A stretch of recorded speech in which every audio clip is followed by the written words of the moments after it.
Good evening friends, स्वागत है आपका मेरे यूट्यूब चैनल नॉलेज हब में। दोस्तों, हमने पिछली बार डिस्कस किया था पार्लियामेंट के बारे में, पार्लियामेंट ऑफ इंडिया के बारे में। तो दोस्तों, हमने पिछली बार जो डिस्कस किया था पार्लियामेंट ऑफ इंडिया के बारे में, उसमें हमने देखा था कि पार्लियामेंट में कौन कौन से हाउसेस होते हैं। दो हाउसेस होते हैं जिसमें लोकसभा राज्यसभा होते हैं। उसमें कितने मेंबर्स होते हैं, वो कैसे इलेक्ट होते हैं, तो उनकी एलिजिबिलिटी क्या होती है, ये सब हमने पिछले चैप्टर में डिस्कस किया है, पिछले वीडियो में डिस्कवर किया है। तो आज हम डिस्कस क्या करने जा रहे हैं, आज हम डिस्कस करने जा रहे हैं तो इनका जो रिप्रेजेंटेशन होता है, वो किस तरह से होता है। यानी पार्लियामेंट में जो मेंबर्स बैठते हैं वो किस तरह से रिप्रेजेंट करते हैं अपनी कॉन्स्टिट्यूंसी को या अपने क्षेत्र को। तो उसमें किस तरह से सीटों का अलोकेशन हुआ है, तो उसके बारे में हम आज जानते हैं अपने वीडियो के थ्रू।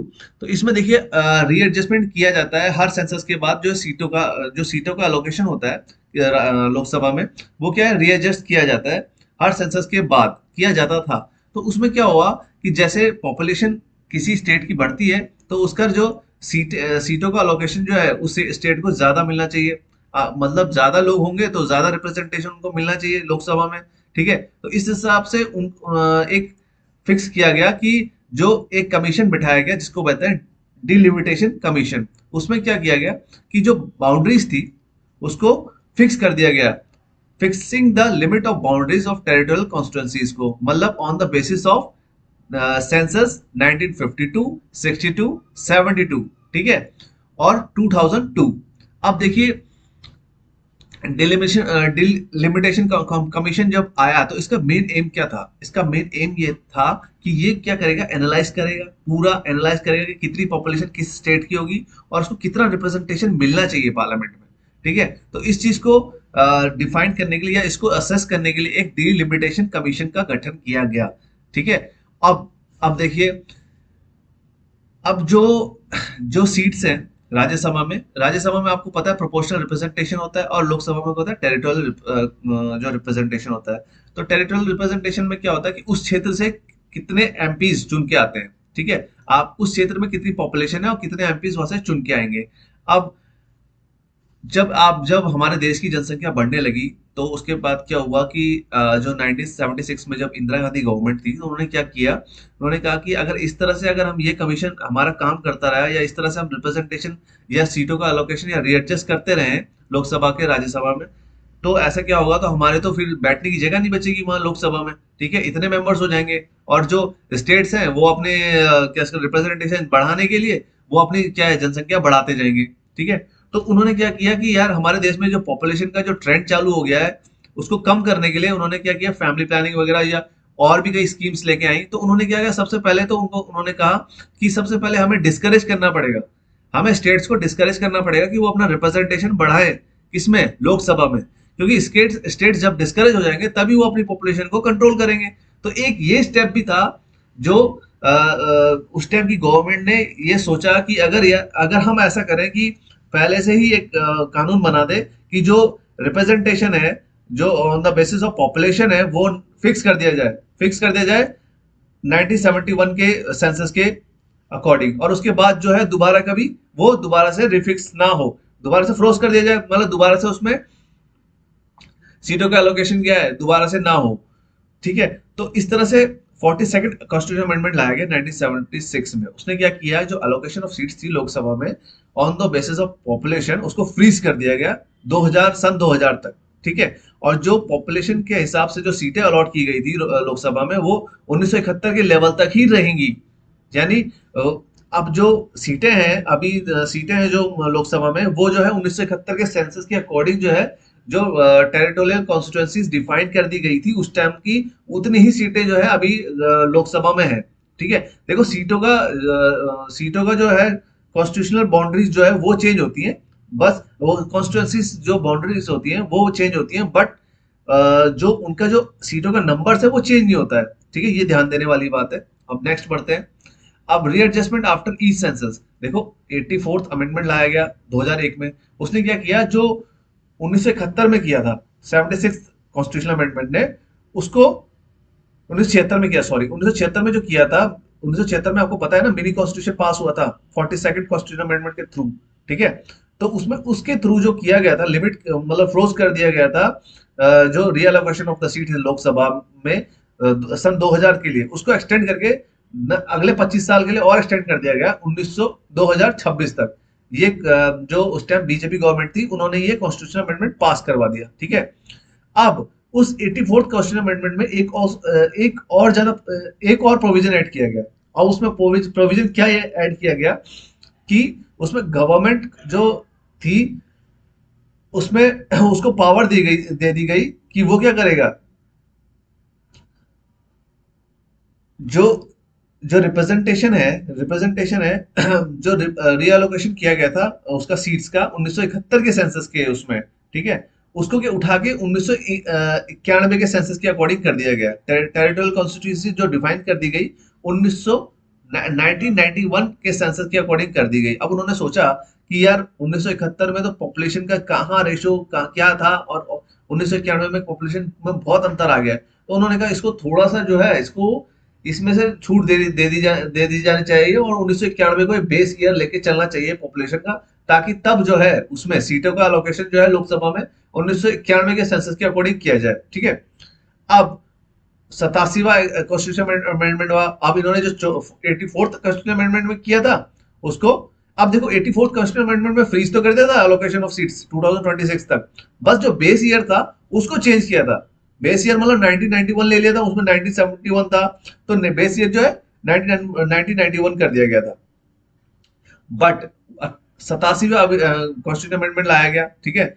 अब 87वें कॉन्स्टिट्यूशन अमेंडमेंट के थ्रू क्या किया गया, जो 1991 का सेंसस था उसको बेस ईयर ना मान के 2001 को क्या है बेस ईयर मान लिया गया।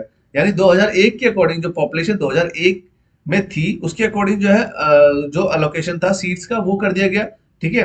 टेरिटोरियल कॉन्स्टिट्यूंसीज वो टेरिटोरियल कॉन्स्टिट्यूंसीज का टेरिटरी जो उनकी कॉन्स्टिट्यूंसीज थी जो टेरिटरीज की, उसको डिफाइन कर दिया गया 2001 के उसके सेंसस के थ्रू, ठीक है। अब इसमें क्या है, सीट्स का क्या है वो नहीं किया गया, बट सीट्स नहीं बढ़ाई गई इसमें। दोस्तों इसमें ध्यान रखना, सिर्फ सीट्स नहीं बढ़ाई गई, लोकसभा की वही सीटें थी जो आजादी के टाइम पे 545 सीटें थी, वही 545 आज भी सीटें हैं। बट क्या किया गया, उनकी जो टेरिटोरियल कॉन्स्टिट्यूंसीज थी वो उसकी बाउंड्रीज को चेंज कर दिया गया, ठीक है, on the basis of their population on 2001, ठीक है। अब दोस्तों आगे बढ़ते हैं। Representation of the seats for SC STs. अब एसटी एसटीज हमारे देश में क्या होता था पहले, जब मॉडल मिंटो रिफॉर्म्स तो आपने पढ़ा ही होगा। 1909 में क्या है, अंग्रेजों ने एक चाल चली, उसमें क्या किया, अंग्रेजों ने कहा कि हम क्या करते हैं कि जो डिप्रेस क्लासेस होते हैं उनको क्या करते हैं, उनको रिप्रेजेंटेशन देते हैं, उनके कम्युनल इलेक्टोरेट बना लेते हैं उनको, मतलब उनके क्षेत्र बना लेंगे, उस क्षेत्र से एक नेता खड़ा कर देंगे जो उठा के उसको बोलेंगे कि ये जो है इस जाति का नेता है, ये इस जाति का नेता है।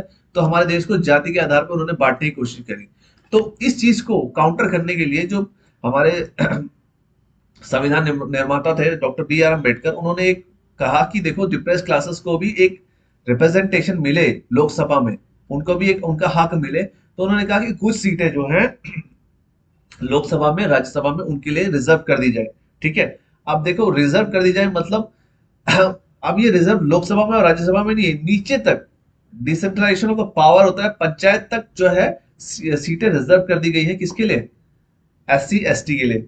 क्योंकि उनका रिप्रेजेंटेशन हायर लेवल पे बहुत कम है, नीचे लेवल पे भी बहुत कम है, तो उनका कोई अगर रिप्रेजेंटेशन बढ़ेगा तो उनके जो ऑटोमेटिकली क्या होगा, उनकी जो कम्युनिटी होगा उसका विकास होगा, ठीक है, वो अपने लोगों के लिए काम भी कर सकते हैं, और वो समाज में क्या अपना कंट्रीब्यूशन बढ़ा सकते हैं, उनके अंदर लीडरशिप क्वालिटी डेवलप होगी, और क्या है कॉन्फिडेंस बिल्डअप होगा। तो इसको ध्यान में रखते हुए उनको क्या किया, उनके लिए सीटें रिजर्व कर दी एस टी एस टीज को। क्योंकि भाई देखो एस सी एस टीज के पास, अगर कोई बैकवर्ड क्लास में हूँ मैं, अब अगर बैकवर्ड क्लास में हूँ तो मेरे पास इतना पैसा नहीं है कि मैं यार एक प्रॉपर इलेक्शन लड़के जो है उसमें एक जनरल कैंडिडेट से मुकाबला कर सकूं, क्योंकि इफ वो पावरफुल है या फिर उसके पास ज्यादा पैसा है या फिर पहले पहले से समृद्ध है, तो उसके खिलाफ लड़ने के लिए मुझे क्या होगा, मेरे पे रिसोर्सेज नहीं है। रिसोर्सेज नहीं होने के कारण गवर्नमेंट ने क्या प्रोविजन निकाला कि इनको सीटें अलॉट कर दी जाए। मतलब मान लो इस साल जो है जनरल की सीट ही नहीं है, आप लड़ो उसमें, मतलब 545 सीटें हैं तो उसमें से सीटें जो है उनके लिए रिजर्व कर दी गई हैं, तो उनकी सीटों में वही चुन के आया करेंगे। तो वो वही चुन के आया करेंगे तो उनके लिए आसान हो जाएगा क्या, पार्लियामेंट में आना। जिससे पार्लियामेंट में आएंगे वो अपने हकों की बात कर सकते हैं या अपने जाति के लिए कुछ अच्छा कर सकते हैं। तो दोस्तों इसलिए उनके लिए क्या किया है, सीटें रिजर्व कर दी गई, ठीक है।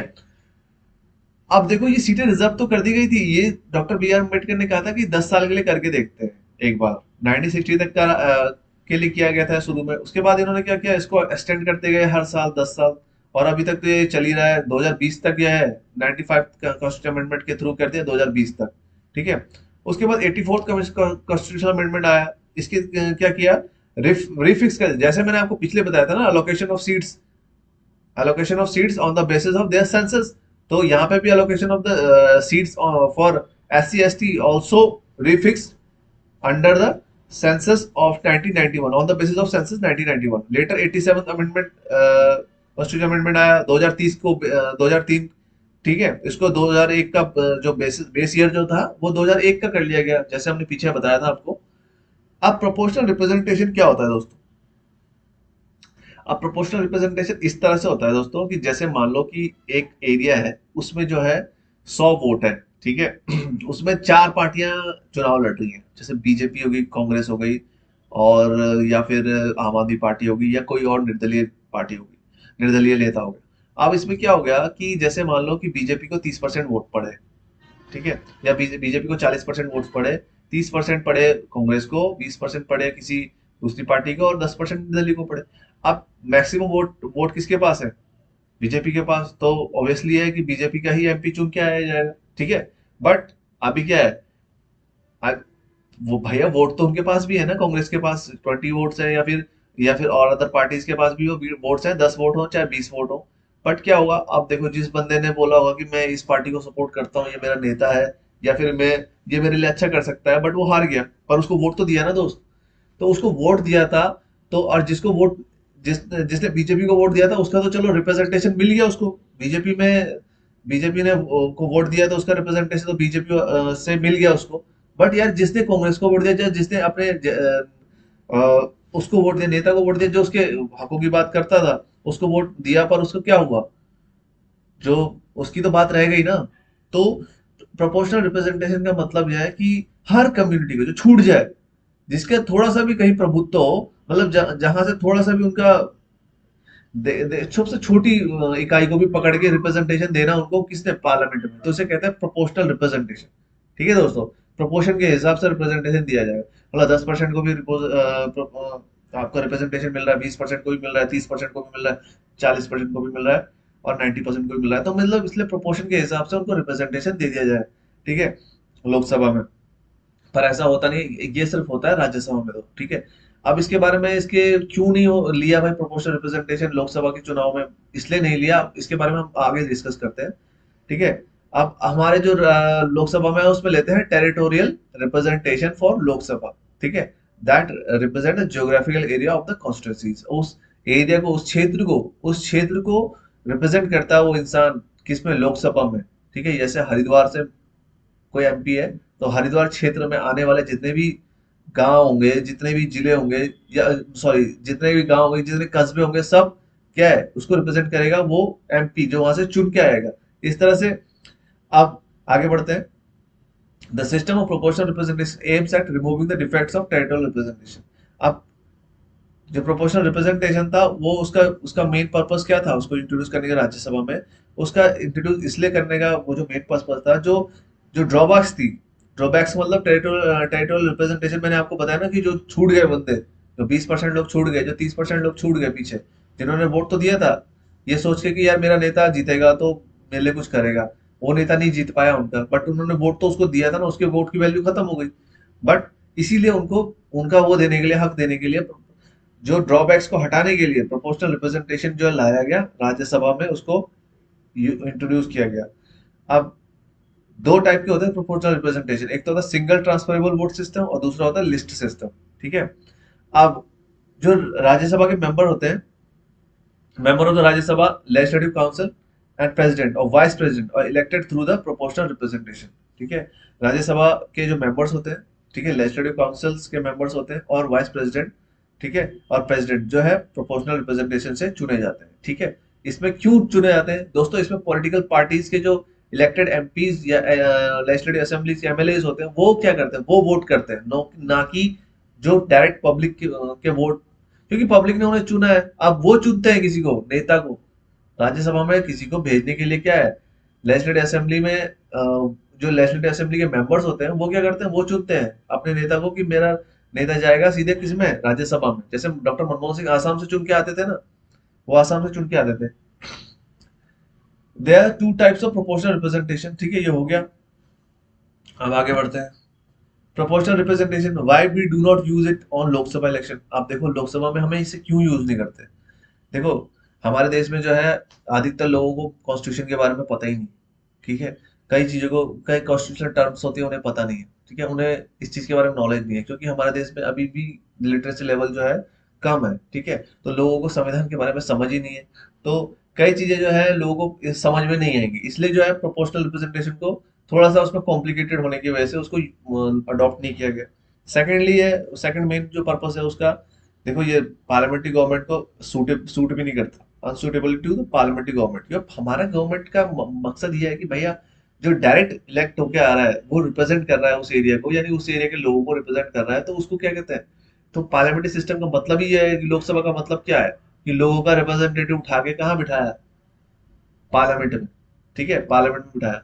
इसलिए प्रोपोर्शनल रिप्रेजेंटेशन को नहीं माना गया, क्योंकि ये इससे क्या होता है, जो पॉलिटिकल पार्टीज हैं उनकी संख्या जो है बढ़ जाएगी, ठीक है। वो अपने क्षेत्र, जैसे मान लो 20% लोग चाह रहे हैं कि मेरी पॉलिटिकल पार्टी अलग से बन जाए, और 20% लोग अलग से चाह रहे हैं, तो वो अपना नेता अलग बनाएंगे, अपनी पॉलिटिकल पार्टी अलग बनाएंगे, तो एक पूरा बंच हो जाएगा किसका, पॉलिटिकल पार्टीज का, ठीक है। उसके बाद ये प्रोपोर्शनल रिप्रेजेंटेशन में कुछ खामियां हैं जो जो नहीं उसको अडॉप्ट नहीं किया हमारे देश में, ठीक है। एक्सपेंसिव है, देखो ज्यादा पार्टियां होंगी, ज्यादा चुनाव में खर्चा करेंगे, वो ज्यादा कैंडिडेट खड़े करेंगे अपने एरिया के, अपने छोटे छोटे समूह ग्रुप बना लेंगे, अपने मोहल्ले के नेता को खड़े कर देंगे, बोला ये हमारा नेता है, इसको वोट देंगे हम, या मेरी पॉलिटिकल पार्टी है इसको। तो चुनाव आयोग कितनी पॉलिटिकल पार्टीज को रिकॉग्नाइज करेगा, इसलिए तो उन्होंने कहा कि प्रोपोर्शनल रिप्रेजेंटेशन हमारे देश में नहीं चल पाएगा भाई। हमारे देश में क्या है, नेशनल पार्टीज बनने के लिए आपको क्या है, इतनी क्राइटेरिया से गुजरना पड़ेगा, तो नेशनल पार्टी का आपको वो मिलेगा, तमगा मिलेगा। तो इसलिए प्रोपोर्शनल रिप्रेजेंटेशन को रिजेक्ट कर दिया गया यहाँ पे। अब अब देखो, it eliminates it eliminate the intimate contact with the voters and the representatives, ठीक है। मैंने तुम्हें पहले ही बताया कि ये नेता नेता का नेता से कांटेक्ट बढ़ाएगा, ना कि वोटर का नेता से, ठीक है। नेता का नेता से कांटेक्ट बढ़ने से क्या है, प्रोपोर्शनल रिप्रेजेंटेशन जो है वो हमारे लिए not good for the democracy है, ठीक है, इसलिए इसको यूज नहीं किया हमारे देश में। It provides minority thinking and group interest, ठीक है। अब लोगों के छोटे छोटे ग्रुप बनेंगे तो उससे क्या होगा कि वो अपने अपने लोग अपने अपने एरिया के मुद्दों को उठाना शुरू करेंगे, मतलब अपना ज्यादा उस सेल्फ इंटरेस्ट के बारे में सोचेंगे कि हमारे एरिया का भला हो जाए, भाई देश का तो होना हो। तो इसलिए छोटे छोटे जो माइनॉरिटी थिंकिंग है वो इससे बढ़ेगी, इसलिए इसको नहीं अडॉप्ट किया गया। इट प्रोवाइड्स, ये तो मैंने बात कर लिया। It increases the significance the party system and decrease the voter, ठीक है। पार्टियां तो बढ़ती जाएगी, इसमें पॉलिटिकल पार्टीज बढ़ते, नेता बढ़ते जाएंगे, जो जो वोटर का जो बेचारे का जो मेन जो पर्पस था वो डिफीट हो जाएगा, ठीक है। अब duration of the Rajya Sabha, Rajya Sabha जो फर्स्ट कॉन्स्टिट्यूट की गई थी 1952 में, ठीक है। अब ये एक परमानेंट चैम्बर है भाई, इसको कोई इसका डिसॉल्व नहीं हो सकती है, ठीक है। इसको प्रेसिडेंट भी डिसॉल्व नहीं कर सकते, ये परमानेंट बॉडी है, ठीक है। उसके बाद क्या होते हैं, वन थर्ड मेंबर जो होते हैं इसके हर 2 साल में रिटायर हो जाते हैं, ठीक है। और फिर क्या होता है, थर्ड ईयर में एक फ्रेश इलेक्शन होते हैं, उसके थ्रू चुन के आते हैं मेंबर्स, में उनकी जगह ले लेते हैं, और प्रेसिडेंट जो है नॉमिनेट भी कर देते हैं। एवरी थर्ड ईयर प्रेसिडेंट अपने जो 12 मेंबर होते हैं उनको नॉमिनेट कर देते हैं, ठीक है। उन 12 मेंबर्स में से अगर कोई वो जा रहा है तो, जिसका टेनर खत्म हो रहा है, accordingly representation of people's act 1951। अब रिप्रेजेंटेशन ऑफ पीपल एक्ट के थ्रू क्या हो गया, इसमें बोला गया है कि the provided the term of office of a member of Rajya Sabha shall be 6 years। उसमें बताया गया कि अब भाई 2-2 साल में तो हो रहा है, जा रहे हैं वो 1/3, तो मैक्सिमम जो पीरियड होता है ना राज्यसभा के मेंबर का वो होता है 6 years, ठीक है।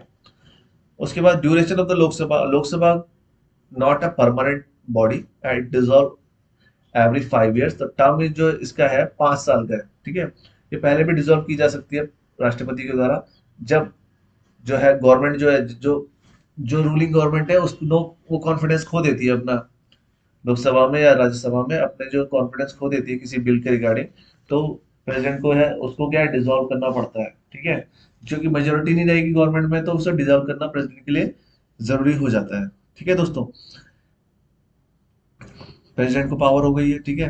अब भाई साहब अगर प्रेसिडेंट ने इसको डिसॉल्व कर दिया आप कोर्ट में जाके ये नहीं बोल सकते प्रेसिडेंट को कि सर आपने क्यों इसे डिसॉल्व किया लोकसभा को।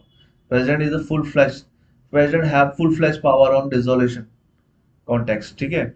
अब term can be extended for 1 year. अब जो लोकसभा है, मान लो एक दिक्कत आ गई, इमरजेंसी आ गई, कुछ आ गई, या लोकसभा का टेनर जब इलेक्शन नहीं करा सकते, मतलब कोविड चल रहा है या फिर कुछ ऐसे कोई घटना हो गई जिससे इलेक्शन कराना पॉसिबल नहीं है, तो 1 साल के लिए क्या है, इसको एक्सटेंड किया जा सकता है।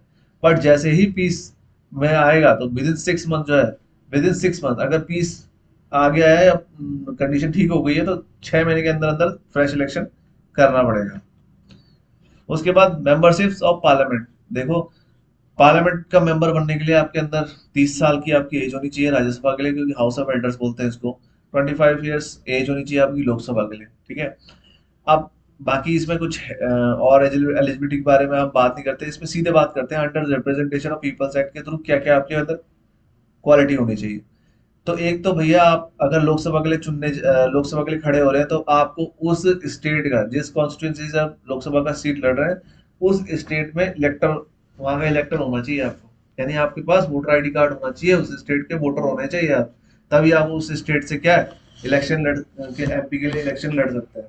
But in the case of Rajya Sabha, ये पहले राज्यसभा के लिए भी था, बट क्या है, बाद में क्या किया गया, राज्यसभा के लिए इसको एक्सेप्ट कर दिया गया। राज्यसभा में क्या होता था कि राज्यसभा के मेंबर जो है देश के किसी भी कोने से चुन के आ सकते हैं, ठीक है, जहां उन्हें अच्छा लगेगा, ठीक है। जैसे मनमोहन सिंह जो है आसाम से लड़ते थे, अब मनमोहन सिंह तो पंजाब के रहने वाले हैं, और वो आसाम से लड़ते थे, तो इसलिए ये डिपेंड करता है सिर्फ लोकसभा में, ये सिर्फ लोकसभा के लिए है, ना कि राज्यसभा के लिए, ठीक है।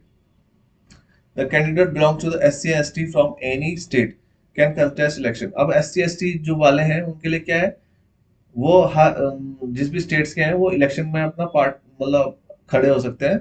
वो या तो जनरल की सीट पे भी खड़े हो सकते हैं, वो अपनी सीट तो उनके लिए रिजर्व है ही, ठीक है। अब डिस्क्वालिफिकेशन, अब डिस्क्वालिफाइड कैसे हो जाता है कोई मेंबर ऑफ पार्लियामेंट, उसके बारे में पढ़ते हैं हम। डिस्क्वालिफिकेट डिस्क्वालिफिकेशन के लिए क्या क्या रीजन है, देखो, अगर मान लो कोई MP है, वो चुन के आ गया, अब फिर भी वो कहीं सरकारी दफ्तर, या सॉरी ऐसी सरकारी नौकरी कर रहा है या टीचर की नौकरी कर रहा है, और उधर मेंबर ऑफ पार्लियामेंट भी बन गया है, उधर भी तनख्वाह भी खा रहा है, इधर भी मेंबर ऑफ पार्लियामेंट की तनख्वाह खा रहा है, तो भैया उसकी जो है डिस्क्वालीफाई हो जाएगा, किस लिए, मेंबर ऑफ पार्लियामेंट के लिए। इसलिए भैया इसमें सिर्फ क्या है, आपको मेंबर ऑफ पार्लियामेंट बने हैं तो उसके बाद आपको और कुछ नहीं करना है, कोई गवर्नमेंट का किसी ऑर्गेनाइजेशन के पार्ट नहीं बन सकते आप, तो इस ऑफिस ऑफ प्रॉफिट छोड़ना पड़ेगा आपको, ठीक है। ही इज अनडिस्चार्ज रिजॉल्व, आप दिवालिया नहीं होनी चाहिए, आपकी आर्थिक स्थिति ठीक होनी चाहिए, आपके डेप्ट के अंदर दबे नहीं होने चाहिए आपके अंदर, मतलब ऐसा नहीं लोग कहीं आपने लोग है करोड़ों रुपए लेके और तब जाके इलेक्शन लड़के और वो MP बन गया, और लोग आपके दरवाजे पे खड़े हैं कि भैया हमारे पैसे दो, तो गवर्नमेंट थोड़ा देगी वो पैसे, तो आप इंस्टॉलमेंट कहा जाओगे, कहलाओगे उस टाइम, दिवाली है, ठीक है। तो आपके अंदर, आपके ऊपर इतना डेप्ट नहीं होना चाहिए, जितनी आपकी संपत्ति से ज्यादा डेप्ट नहीं होना चाहिए आपके ऊपर, तो इंस्टॉलमेंट नहीं होने चाहिए आप ना। If he is not citizen of India or has voluntarily acquired the citizen of foreign state, आप सिटीजन ऑफ इंडिया होने चाहिए दोस्त, सिटीजन ऑफ इंडिया होंगे तभी आप इलेक्शन लड़ पाएंगे लोकसभा के। आप अगर किसी फॉरेन स्टेट की सिटीजनशिप ले लेते हैं तो इंडिया की सिटीजनशिप ऑलरेडी खत्म हो जाती है, ठीक है। तो इसलिए इसको तब तक आप मेंबर ऑफ पार्लियामेंट बने रहेंगे जब तक आप इंडियन के सिटीजन हैं, ठीक है। If he disqualify under the any law, आप कोई एक्ट बनाया पार्लियामेंट ने, आपने वो ब्रेक कर दिया, क्योंकि राष्ट्रपति की तरह इम्यूनिटी तो है नहीं आपको, तो आप मेंबर ऑफ पार्लियामेंट ही तो हैं। अगर आपने कोई ऐसा कानून तोड़ा जो कॉन्स्टिट्यूशन के विरुद्ध है, तो आपको, आपकी क्या है, MP की सीट जो है जा सकती है। Disqualification under the representation of people's act. अब रिप्रेजेंटेशन ऑफ पीपल एक्ट 1951 बहुत ही इंपॉर्टेंट है दोस्तों, इसमें कुछ प्रोविजन दिए गए हैं कि किस तरह से आप डिस्क्वालीफाई हो सकते हैं, ठीक है। अगर आप किसी केस में गिल्टी पाए गए या करप्ट प्रैक्टिस करते हुए पाए गए, तो आपको रिमूव कर दिया जाएगा इलेक्शन कमीशन द्वारा। आपकी जो वो है मेंबर ऑफ पार्लियामेंट का वो है, आप इलेक्शन ही नहीं लड़ सकते पहले तो। आप election, it must not found guilty in certain election offences और करप्ट प्रैक्टिसेस इन इलेक्शन। अगर हाँ इलेक्शन में आपने कोई धांधली कर ली, इलेक्शन में मान लो आपने पैसे वैसे का कोई धांधली वालनी करते हुए या स्मगलिंग करते हुए या कुछ अनऑथराइज काम करते हुए अगर पकड़े गए, तो आपको, पहले तो आप लड़ ही नहीं सकते उस सीट से, आपको आपकी जो कैंडिडेचर है वो खत्म कर दिया जाएगा। उसके बाद he must not have failed to lodge an account of his election expenses within the time. अब भैया आपने जो इलेक्शन में खर्चा किया है उसके बारे में इलेक्शन कमीशन को फुल रिपोर्ट देनी पड़ेगी, आपने कितना इलेक्शन में पैसा खर्चा किया, कहाँ से आया वो सब देना पड़ेगा आपको, ठीक है। He must not have been convicted for any offence resulting in 2 और more years। ऐसे किसी भी ऑफेंस के आप पार्ट नहीं होने चाहिए जिसमें आपको प्रेजेंट इम्प्रिजन मिला हो 2 साल से ऊपर का, ठीक है। 2 साल या 2 से ऊपर साल का आप सजा ना काटे हुए मुजरिम ना हो, तो आप मेंबर ऑफ पार्लियामेंट के लिए एलिजिबल हैं। बट इसमें कुछ एक थोड़ी छूट भी है कि अगर आप खाली आपको डिटेन किया गया है person under the preventive detention law, इसमें कोई आपको कोई फर्क नहीं पड़ेगा, आप लड़ सकते हैं, ठीक है। यानी 2 साल या 2 से ऊपर साल की सजा नहीं होनी चाहिए आपको कारावास की, तब आप एलिजिबल नहीं है उसके लिए, मेंबर ऑफ पार्लियामेंट बनने के लिए। बट अगर आपको प्रिवेंटिव डिटेंशन के थ्रू जो है कुछ दिन के लिए अंदर कर दिया गया या 1 महीने के लिए, तो आप लड़ सकते हैं, ठीक है। He must not be the director or managing agent for nor hold an offense of profit for public। अब मान लो कोई, जो आप कहीं ओएनजीसी वगैरह या कहीं भी किसी कंपनी या किसी बैंक में आप काम कर रहे हैं जहाँ पे गवर्नमेंट का शेयर जो है 25% से ऊपर है, तो आप एलिजिबल नहीं है दोस्त, ठीक है। आप एलिजिबल नहीं है मेंबर ऑफ पार्लियामेंट बनने के, ठीक है। It must not have been punished for preaching and practicing social crimes। आप सोशल क्राइम्स करते हुए भी कोई पनिश ना हुए हो, जैसे डाउरी, सती, अनटचेबिलिटी, रेप, ऐसे कोई केस आपके ऊपर चल ना रहे हो, तो भी आपको क्या है, आपको मेंबर ऑफ पार्लियामेंट के लिए आप एलिजिबल नहीं हो पाएंगे, डिस्क्वालीफाई हो जाएंगे। ही must not dismiss from government services. आपको किसी भी गवर्नमेंट सर्विस से निकाला ना गया हो पनिशमेंट देकर, या कोर्ट मार्शल ना किया गया हो आर्मी से या कहीं से भी, आपको कोई सजा ना दी गई गवर्नमेंट के थ्रू से तरफ से, आप डिफॉल्टर ना हो गवर्नमेंट की तरफ से, तो आप तब लड़ सकते हैं, नहीं तो आप डिस्क्वालीफाई हो जाएंगे। ऑन द अब disqualification president decision is final. ये सारे डिस्क्वालिफिकेशन जो हमने पढ़ी है ना 1951 रिप्रेजेंटेशन ऑफ पीपल्स एक्ट के थ्रू, इसमें सब में प्रेसिडेंट को है, प्रेसिडेंट का डिसीजन फाइनल माना जाएगा। और इसमें आप कोर्ट में भी नहीं जा सकते। प्रेसिडेंट ने बोल दिया आपको कि ये डिस्क्वालिफिकेशन के ये चार्जर लगा के आपको डिस्क्वालीफाई कर दिया गया, तो इसके लिए आप कहीं कोर्ट में भी नहीं जा सकते। और एक चीज और है, इसमें इलेक्शन कमीशन से राय ले सकते हैं अपना प्रेसिडेंट, ठीक है। बट प्रेसिडेंट का डिसीजन इसमें फाइनल माना जाएगा। नेक्स्ट बढ़ते हैं। अब डिफेक्शन, एंटी डिफेक्शन लॉ तो सुना ही होगा तुम्हें, 10th शेड्यूल में बहुत ही इंपॉर्टेंट है। ये अभी कुछ दिन पहले न्यूज में भी चल रहा था, जब जो है महाराष्ट्र में जो है महाराष्ट्र की सरकार गिरी थी, तो उसमें पूछा जा रहा था कि एंटी डिफेक्शन लॉ यहाँ काम क्यों नहीं कर रहा। तो उसके बारे में आप इसको डिटेल में पढ़ना कि उसमें एंटी डिफेक्शन लॉ में होता क्या है, क्योंकि अभी हम जब इस चैप्टर को डिस्कस करेंगे तो मैं आपको अच्छे से इलेबोरेट करूंगा कि एंटी डिफेक्शन लॉ होता क्या है और इसकी क्या क्या कंडीशंस होती हैं, ये क्यों एप्लीकेबल नहीं हुआ उस टाइम, ठीक है। अभी हम देख लेते हैं, सिर्फ एंटी डिफेक्शन लॉ जो है वो 10th शेड्यूल में आता है, ठीक है। उसमें कुछ प्रोविजन दिए गए हैं, अगर ये फॉलो नहीं करते हैं तब भी क्या है, आपका जो मेंबर ऑफ पार्लियामेंट का वो है सपना, वो टूट सकता है, ठीक है। अगर आपने मेंबरशिप वॉलंटरी गिव कर दी, अगर आप नहीं चाहते कि मैं मेंबर ऑफ पार्लियामेंट आगे रहूं, मैं अपनी इच्छा से जो है मैं मेंबर ऑफ पार्लियामेंट की सीट जो है वो करता सरेंडर करता हूं, तब भी आप आराम से क्या है छोड़ सकते हैं। आप वो डिस्क्वालीफाई हो सकते हैं, ठीक है, ऑन द अपने खुद खुद के डिसीजन पे, ठीक है। If he votes on abstain from the voting in the house, अगर भैया अगर आपकी पार्टी है, मान लो आपकी पार्टी कोई पार्टी है और उस पार्टी की आइडियोलॉजी है कि आप पार्टी की आइडियोलॉजी फॉलो करें, और उस पार्टी ने किसी चीज को सपोर्ट किया है, तो अगर आपने उसके खिलाफ, उस पार्टी के आइडियोलॉजी के खिलाफ जाकर उस पार्टी के विरोध में वोट कर दिया, तो then you will be disqualified for being a member of parliament, because साफ कहा है एंटी डिफेक्शन लॉ में कि जो आपकी पार्टी, जिस पार्टी से आप लड़े हैं इलेक्शन, आपको उसी पार्टी के वो आइडियोलॉजी फॉलो करनी पड़ेगी। नहीं तो ऐसा होता ना, तो फिर क्या होता है कि हर कोई एमपी क्या होता है, अपनी अपनी अलग वो है बनाने लग जाता, ठीक है। तो यहाँ पे क्या कभी कोई गवर्नमेंट चल ही नहीं पाती, ठीक है। अब यहाँ पे क्या है, एंटी डिफेक्शन लॉ से सबसे बढ़िया बात ये हुई है कि हमारे देश में जो है स्टेबिलिटी आ गई है पार्लियामेंट्री सिस्टम में। अगर ये लॉ ना होता ना तो पार्लियामेंट्री सिस्टम में स्टेबिलिटी मुश्किल थी आनी, ठीक है। अभी नेक्स्ट पढ़ते हैं। अभी इसमें आगे बढ़ते हैं, तो इसमें थर्ड बताया है कि if any independently elected members, आप मान लो निर्दलीय नेता कोई आपके क्षेत्र से आया है और उसने बाद में जाके बीजेपी ज्वाइन कर ली है, तो वो डिस्क्वालीफाई हो जाएगा मेंबर ऑफ पार्लियामेंट से, ठीक है, क्योंकि वो निर्दलीय से लड़ा था और बाद में उसने पार्टी का वो लेकर जो है उसकी उसको 10th शेड्यूल की जो वो प्रोविजन थे उसको वो किया है, डिसओबे किया है, तो उसकी मेंबर ऑफ पार्लियामेंट की जो मेंबरशिप है वो चली जाएगी। अब if any nominated member joins any political party after the expiry of 6 months, 6 महीने बाद अगर मान लो कोई नॉमिनेटेड मेंबर है राज्यसभा का, वो चाहता है कि मैं बीजेपी ज्वाइन कर लूं, तो उसको मेंबर ऑफ पार्लियामेंट से यार इस्तीफा देना पड़ेगा, उसकी मेंबरशिप चली जाएगी। ठीक है। The question on the disqualification under the 10th schedule is decided on the chairman of the case. अब देखो राज्यसभा के चेयरमैन होते हैं और स्पीकर होते हैं लोकसभा में। ठीक है। तो लोकसभा और राज्यसभा के जो हेड होते हैं, ठीक है, प्रिसाइडिंग ऑफिसर होते हैं, वो डिसाइड करते हैं एंटी डिफेक्शन लॉ का प्रोविजन इन पे लगा के इनको क्या है, डिस्क्वालीफाई कर दिया जाए। किनको? जो मेंबर ऑफ पार्लियामेंट है। तो एंटी डिफेक्शन डिफेक्शन के जितने भी मुद्दे होते हैं, ये जो चेयरमैन होते हैं और जो प्रिसाइडिंग ऑफिसर होते हैं लोकसभा के, ये देखते हैं। ठीक है। इनका डिसीजन ही फाइनल होता है। ठीक है। बट ये जुडिशियल रिव्यू आप कर सकते हैं। ठीक है, इस पे जुडिशियल रिव्यू हो सकता है। Next, vacating of seats. Seats vacate कैसे होती है? किसी भी मेंबर ऑफ पार्लियामेंट की सीट वैकेट कैसे होती है? ठीक है, अगर डबल मेंबरशिप कर ली, मान लो कोई मेंबर्स है, कोई मेंबर चुन के आ गया दो चीजों से, या तो वो राज्यसभा से भी चुन के आ गया, लोकसभा से भी चुन के आ गया, तो उसकी जो फी सीट है वो वैकेंट हो जाएगी। इसमें क्या है, elected person must initiate the 10 days.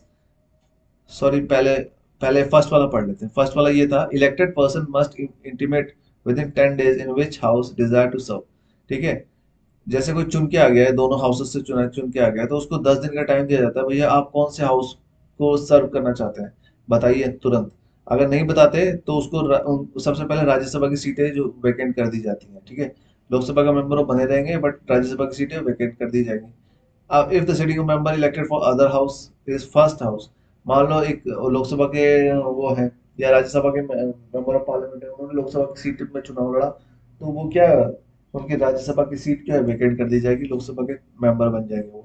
If a person elected to the two seats in the house, it should be exercised for his option for one, otherwise both the seats। अगर मान लो दोनों seats से लड़ लिया, आपने राज्यसभा से भी लड़ लिया, लोकसभा से भी लड़ लिया, और आपने फिर क्या हो गया, आप चुन भी लिए गए, तो उनको फर्स्ट से जल्दी से जल्दी आपको क्या है, डिसाइड करना पड़ेगा भी आप किसके साथ रहना चाहेंगे, आप राज्यसभा में रहना चाहेंगे लोकसभा में, नहीं तो आपकी दोनों सीटें चली जाएंगी, दोनों वैकेंट हो जाएंगी सीटें। अगर कोई मेंबर ऑफ पार्लियामेंट बनता है और मेंबर ऑफ स्टेट लेजिस्लेटिव बनता है, तो उसमें क्या होगा, 14 दिन के भीतर भीतर जो है रिजाइन करना पड़ेगा आपको फॉर। ठीक है। नहीं तो सीट आपकी चली जाएगी मेंबर ऑफ पार्लियामेंट में। ये नहीं कि आपकी मेंबर ऑफ लेजिस्लेटिव असेंबली की सीट जाएगी, आपकी जाएगी मेंबर ऑफ पार्लियामेंट की सीट। अगर आपने लेजिस्लेटिव असेंबली में भी चुन लिया है, चुन लिए गए हैं आप, और मेंबर ऑफ पार्लियामेंट भी बन गए, तो विद इन 14 डेज के अंदर अंदर लेजिस्लेटिव असेंबली से रिजाइन करना होगा आपको, नहीं तो मेंबर ऑफ पार्लियामेंट की सीट वेकेंट हो जाएगी आपकी। ठीक है। vacating of the seats, disqualification, if a member of the parliament becomes subject to any of the disqualifications specified in the constitution like anti defection law in the 10th schedule। अब देखो, disqualification मैंने आपको पीछे पढ़ाया ही है। अगर वेकेटिंग seat vacant होने का सबसे बड़ा रीजन तो डिस्क्वालिफिकेशन होता ही है। ठीक है। और अंडर द 10th शेड्यूल के अंदर जो भी प्रोविजन आते हैं, जो पीछे पढ़ाए हैं अभी। रेजिग्नेशन, अगर मान लो कोई मेंबर रिजाइन करता है रिटर्न में स्पीकर को, चेयरमैन को, तब भी क्या होता है, वो तो सीट वेकेट हो जाती है। बट इन सम केसेस में जो है, स्पीकर और चेयरमैन का डिसीजन जो इस पर रिजर्व कर सकते हैं अपना। अगर उनको लगता है कि जो है मेंबर ऑफ पार्लियामेंट और जो है किसी के दबाव में आके जो है रेजिग्नेशन दे रहे हैं, तो वो क्या करते हैं, उनको एक्सेप्ट नहीं भी कर सकते हैं। ठीक है। उनको समझाया जा सकता है कि आप रिजाइन ना करें, कि आप कृपा करके। ठीक है। तो उसमें देखेंगे कि इनकी इच्छा खुद की है या फिर किसी दबाव के कारण जो है इस्तीफा दे रहे हैं। तो अगर खुद की इच्छा है तो एक्सेप्ट कर लेंगे, अगर दबाव के कारण कर रहे हैं तो शायद उनको लगे कि ये किसी दबाव में आके कर रहे हैं, तो वो शायद एक्सेप्ट भी ना करें। ठीक है। चेयरमैन और स्पीकर एब्सेंट, अगर कोई बंदा जो है, कोई एमपी जो है 60 दिन तक विदाउट परमिशन जो है वो चल रहा है, एब्सेंट चल रहा है हाउस में, तो उसकी क्या है, मेंबरशिप चली जाती है। ठीक है। उसके बाद अदर केसेस में देख लेते हैं। अदर केसेस में वैकेट कैसे होती है seat, if election is declared void by the court. अगर मान लो एक इलेक्शन जो है किसी स्टेट का इलेक्शन हुआ, और इलेक्शन में होने के बाद क्या है, इलेक्शन कमीशन को लगा इसमें धांधली हुई इलेक्शन में, तो उसको उस एरिया की सीट जितने इलेक्शन हुए हैं तो कैंसिल कर दिया जाएगा, तो आपकी मेंबरशिप भी चली जाएगी। If he is expelled for the house, अगर कोई आपने हाउस में जाकर बहुत ही ज्यादा बदतमीजी से या कोई ऑथराइज काम कर देगा और स्पीकर ने आपको वहां से एक्सपेल कर दिया, हटा दिया उस हाउस से, तो स्पीकर की बहुत पावर होती है दोस्तों। तो स्पीकर ने आपको उस रीजन से हटा दिया है, उस हाउस से, तो आपकी मेंबरशिप भी जा सकती है। If he is elected to the house office of the president और वाइस प्रेसिडेंट, मान लो कोई मेंबर है, मेंबर ऑफ पार्लियामेंट है, उन्होंने प्रेसिडेंट और वाइस प्रेसिडेंट की नॉमिनेशन भर दी है और वहां उनका चुन लिया गया उनको प्रेसिडेंट और नॉन प्रेसिडेंट, तो उनकी जो है सीट को वेकेंट करना पड़ेगा, ठीक है, क्योंकि दो दो चीजें तो प्रॉफिट के दो प्रोफेशन तो रख नहीं सकते ना आप, या तो आप प्रेसिडेंट बनो या तो आप मेंबर ऑफ पार्लियामेंट रहो, तो मेंबर ऑफ पार्लियामेंट की आपकी सीट वेकेट करनी पड़ेगी आपको, और आप प्रेसिडेंट के लिए चुन लिए गए या वाइस प्रेसिडेंट के लिए चुन लिए गए। If he is appointed to the office of the governor of the state, अगर गवर्नर बन गया आप किसी स्टेट में जाके, तो आपको मेंबर ऑफ पार्लियामेंट या मेंबर ऑफ लेजिस्लेटिव असेंबली से इस्तीफा देना पड़ेगा। थैंक यू दोस्तों, आज के लिए इतना ही। अगर आपको ये चैप्टर समझ में आया है तो प्लीज अपना फीडबैक मुझे अपने अपने कमेंट के थ्रू दीजिएगा दोस्तों, और जो मेरा एफर्ट है उसको प्लीज अप्रिशिएट कर दिएगा, बा सब्सक्राइब करके मेरे चैनल को। दोस्तों फिर मिलते हैं आपके नए टॉपिक के साथ, और इस बार हम जो है पार्लियामेंट चैप्टर के नेक्स्ट जो आने वाले जो है आने आने वाले जो आपके नेक्स्ट चैप्टर में जाने वाली चीजें हैं उनको अच्छे से डिस्कस करेंगे। दोस्तों आज के लिए इतना ही। जय हिंद।